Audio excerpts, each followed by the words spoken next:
The South East Wales Regional Advocacy Programme was run as a partnership across 3 local Age Connects organisations and Age Cymru Gwent.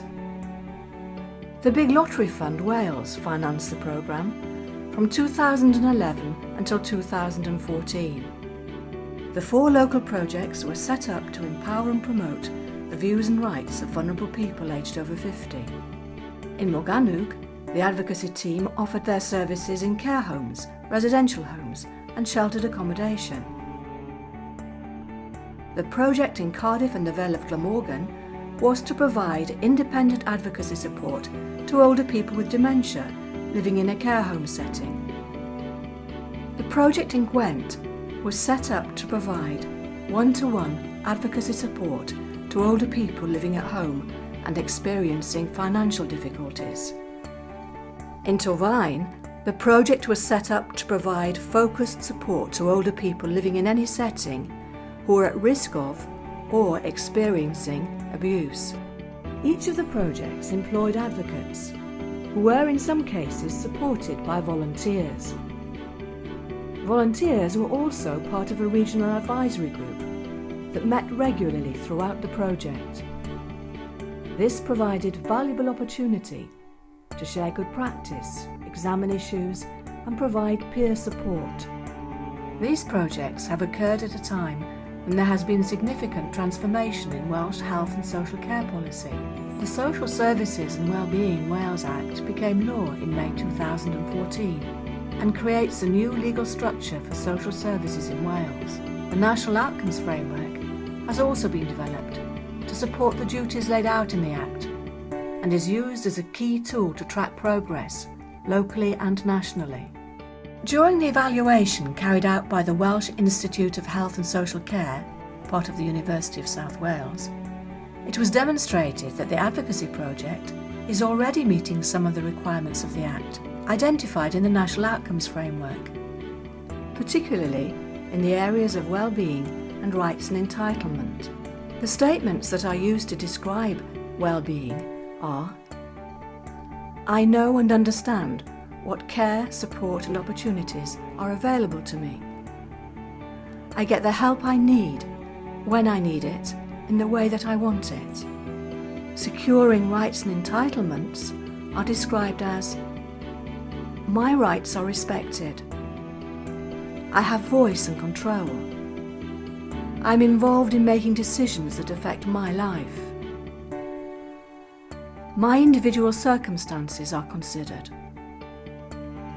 I can speak for myself or have someone do it for me. I can get care through the Welsh language if I need it. The following diagram highlights the key themes raised by beneficiaries, advocates, stakeholders and staff. It allows us to visualise the impact of the project and identifies learning points for the future of any independent advocacy service. To gain a deeper insight into the impact of the 4 advocacy projects across the region, we also collated a series of digital stories that help to illustrate these themes. Tracy, Val and Helen tell the stories on behalf of beneficiaries. Marian speaks from her perspective as an advocate, and Elaine, Christina and Susie reflect on the service as professional stakeholders.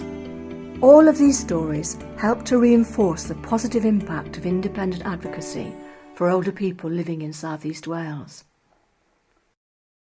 Marian explained that the central tenet of the advocate's work is to ensure that the most vulnerable are supported. An advocate is someone who supports a person to make a decision. In my case, it's an older person over 50 to make a decision over any future care, or it can be anything. It can be issues they have and they've got nobody to help them. Some issues are in care homes and we help resolve. Helen described the ongoing holistic support that her aunt received from her advocate, Sandy. Sandy was able to come in and to look at not just sort of perhaps a financial query or the fact that Auntie Val was a little bit down, but to look at the person and to untangle quite a complex situation. Tracy described how Advocate Bev enabled Tom's voice to be heard. After a long stay in hospital, Tom wished to return to his own home, but he knew he could only do this with Tracy's help. I went and visited Tom, and Tom said, "Tracy, this is the end now. I need you to come and move in with us." He said, "The children, John, I need you to move in. Look at all the work that has to be done, because this is an old farmhouse." Tom's relatives were opposed to this arrangement, believing that he would be better off in a nursing home, and tried to prevent Tracy having any further involvement in Tom's care. It was at this point that Tracy first made contact with Age Connect's advocacy service on Tom's behalf. And I said, they're telling me that I'm not allowed to go and visit Tom in hospital, and I'm so scared, and they want to put him in a nursing home. She said, "Right," she said, "I'm free tomorrow. I'll go down, visit Tom." She asked the ward and everything, and she phoned the ward as well to tell them that she was coming. And she went down, spoke to Tom, and she phoned me up then and said, "Tom calls you his granddaughter." She said, "Please, Tom loves you dearly. We will speak for Tom." She said, "You keep doing all the work you are doing." She said, "It's unbelievable what you're doing for him." She said, "Please, now don't panic. We'll sort everything out." After speaking to Tracy, Bev, the advocate, went to visit Tom in hospital and established that he had full capacity to make decisions for himself. Bev became his voice at all subsequent meetings regarding his discharge from hospital, and made it clear that Tracy and her family must play an integral part in these plans. Marian shared her experience of helping someone improve their social and economic well-being. I had a lady in a care home who was being financially abused by someone who had lasting power of attorney, was a friend, a neighbour. Care home fees wasn't being paid. We tried to contact her quite a few times, as did social services, as did the home, and nothing. So we, with the lady always kept in the foreground, it was her decision. She revoked the lasting power of attorney, and then the solicitor, we contacted the solicitor to take out another lasting power of attorney that have just been registered, and now I've just sold her house for her, so she's quite happy at the home at the moment. Elaine highlighted how advocacy services help to increase capacity in residential care settings.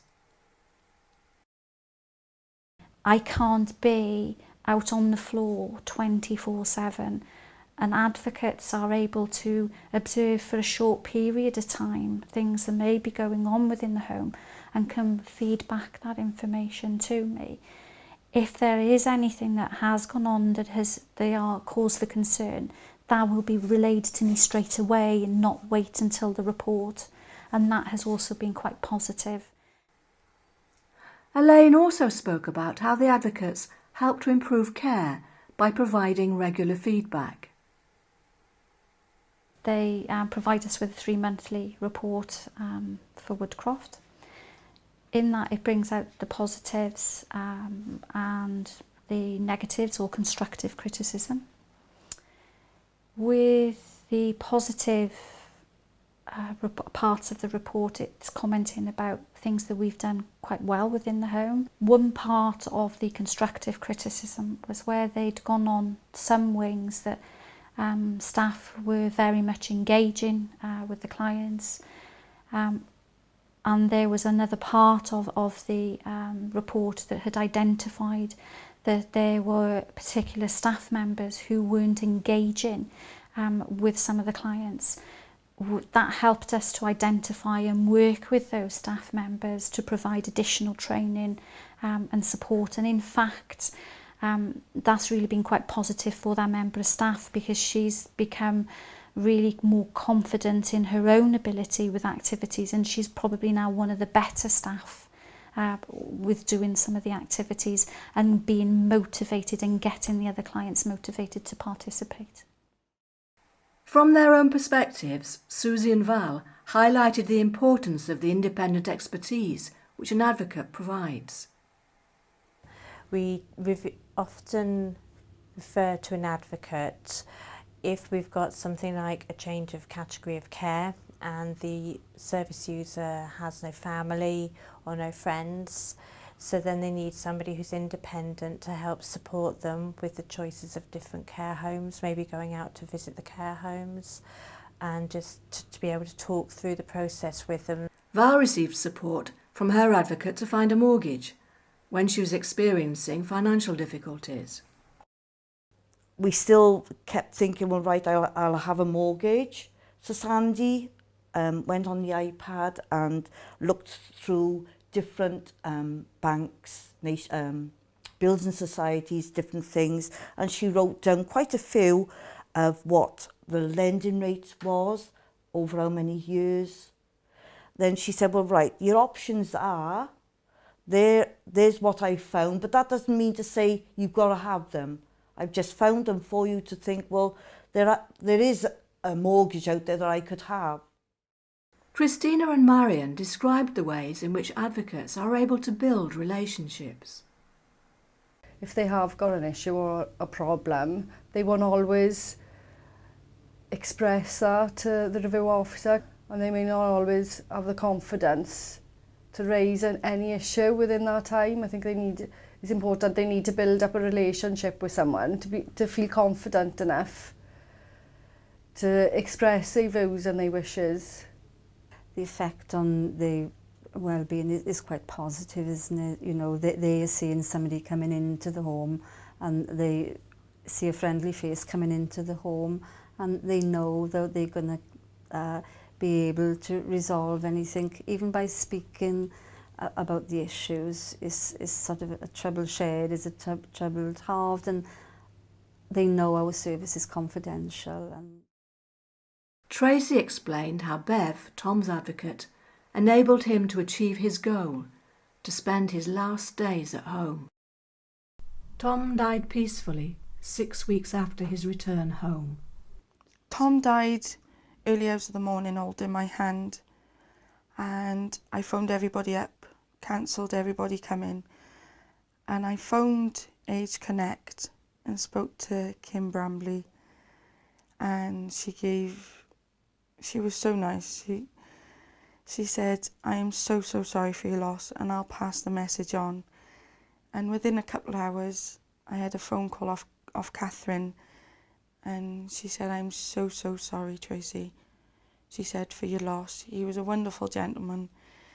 She said, if you need anything, counselling, absolutely anything, she said, please phone me. Then she sent me this beautiful card and said on the card, beautiful, friendly gentleman, sadly lost. I am so sorry. Please, if you need anything, just ring us. Catherine, Age Connect, Advocate Age Connect. It was amazing. Helen and Val spoke about how Sandy enabled Val to become more confident in making decisions. It was huge, and at the end of it, we were left with my aunt. Actually, all the meetings we had, she was taking control, taking leadership, and Sandy was taking more and more of a back seat and was just sort of helping as and when needed. It was really quite an amazing transformation. Although Sandy spoke on my behalf, it was what I wanted, and I've taken control. I've actually got through that now, and without Sandy's help, I wouldn't have. We were incredibly lucky to have that service. The meetings were really structured, incredibly professional, but Sandy was warm and approachable, and Auntie Val had a really good rapport with her, and trust was developed. And through that relationship, Auntie Val's just transformed her life. What more could you ask for? Whilst it is not possible to explore all themes within this presentation, these examples help to demonstrate the positive impact of the 4 projects across the region. Even though quite different, each achieved similar outcomes, simply because they were underpinned by the same values and principles, to ensure that through the advocacy project, the most vulnerable are supported in South East Wales. To view each of the individual stories in greater detail, please visit the following websites: